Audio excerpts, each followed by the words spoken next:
Chapter 5. The Shadow of the Blue Dress. Lyra had been restless since that night. The crude but sincere poem she found on the table by her window beside her bed constantly occupied her mind. Who was that boy? How did he get in? How had the city's most trained and loyal guards failed to find him? Perhaps she had dreamed it, but the poem in her hand was concrete evidence. It was a reality she found hard to believe existed. The words were simple but heartfelt, whispering courage and hope she had never heard before.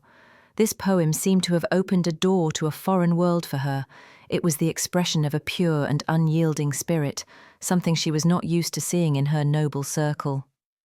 Lyra's life was full of the strict rules and expectations of the city's noble families. Each day was spent on lessons, etiquette training, embroidery, and music studies. Her teachers and nannies scrutinized her every step and word, ensuring they befitted a princess. The palace's strict rules limited her personal desires and curiosity. Her future had already been predetermined by her family's political interests. She was destined to marry an older lord from a powerful family. This thought weighed heavily on her, almost suffocating her soul. She was a spirit who loved to feel the wind on horseback in the open air, to wander freely in the meadows, not within the palace's ornate halls and gilded walls. She admired the heroic stories and epic adventures she read in books, but her own life felt trapped in a cage. Even in her garden, her movements were constrained. She was always under the supervision of guards or assistants. One afternoon, as the sun's golden rays washed over the city, Lyra was riding her horse through the fields as usual.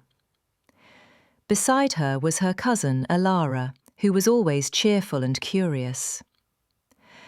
Elara, unlike Lyra, was less rigid and more of a dreamer, with a very outspoken personality. The sound of horse hooves on the dusty road mingled with the sounds of birds. Lyra's mind kept returning to the events of that night, the determination in the boy's eyes, his agility as he jumped from the window. He was very different from the noble children Lyra knew. He had a wilder, freer spirit.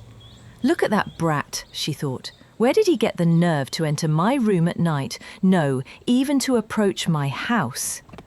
She still doubted whether he truly existed, or was it a dream she saw from exhaustion? If he was real, why hadn't the guards found him? These questions revolved in her mind, finding no answers.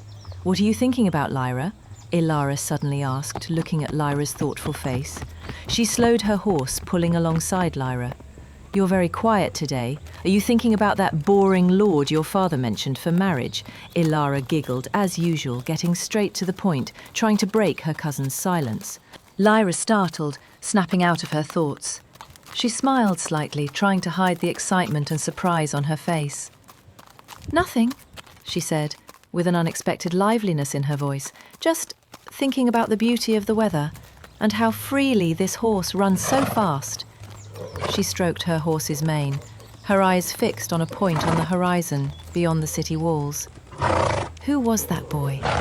And why had he given her such hope, even with such a simple poem? Lyra wanted to learn more about him. She still kept the poem in a secret compartment under her bed, occasionally taking it out to read and relive that mysterious encounter. A month had passed since that night, but her curiosity remained.